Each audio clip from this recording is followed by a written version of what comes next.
ஆராதனை டிவியின் அன்பு நெஞ்சங்களே, கனடா நாட்டிலே 18 வருடங்களாக ஆதி பழங்குடியினர் மக்களுக்காக சேவை செய்த ஒரு உத்தம குரு அருட்பணி சூசை ஜேசு அவர்கள் கடவுளுடைய கிருபையினால் நமது தமிழக மக்களே, ஏன் இந்திய மக்களே, இந்திய நாடே பெருமைப்படும் அளவுக்கு அந்த மத்திய கனடாவில் மிகப்பெரிய நிலப்பரப்பை கொண்ட கிவாதின் லேபா என்ற ஒரு மறை மாவட்டத்தின் பேராயராக உயர்த்தப்பட்டிருக்கிறார். அன்புக்குரியவரை, அவருடைய சிறுவர் பருவத்தில் நடந்த ஒரு நிகழ்வை சொல்கிறார். அவர் தமிழ்நாட்டில் சிவகங்கை மறை மாவட்டத்தில் புஷ்பவனம் என்ற ஒரு கிராமத்தை சார்ந்தவர்.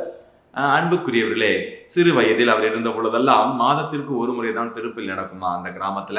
அப்படி திருப்பலிக்கு வரும் பொழுது குருவானவர்கள் திருப்பலி முடித்த பிறகு அங்கு உள்ள மக்கள் எல்லாம் சென்று இயேசுவுக்கே போகணும்னு சொல்லுவாங்க. இன்னமும் அந்த பழக்கம் இருக்கு மக்களிடத்துல. ஆண்கள்லாம் திருப்பலி முடிந்த பிறகு இயேசுவுக்கே போகணும்னு சாமியாரை அணுகி சொல்லிடுவாங்களாம். ஆனா பெண்கள்லாம் போய் சொல்றதுக்குள்ள சாமியார் உடனே டைம் ஆச்சு அப்படின்ட்டு சாப்பிட போயிடுவாங்களாம். அதனால இவர் சிறுவராக இருந்தாலும் அந்த பெண்கள், அவருடைய தாய், மற்றவர்கள் பேசும் பொழுது கவனித்திருக்கிறார். சாமிக்கு இயேசுவுக்கு போல் கூட சொல்ல முடியலையே அப்படின்னு வருத்தப்படுவாங்களாம். அன்புக்குரியவருடைய சிறுவர் பருவத்தில் அவருக்கு இது பெரிய தாக்கத்தை ஏற்படுத்தி இருக்கிறது. மக்களுக்காக, மக்களிடம் சேவை செய்வதற்காக இந்த நாம் அழைக்கப்பட்டிருக்கிறோம்.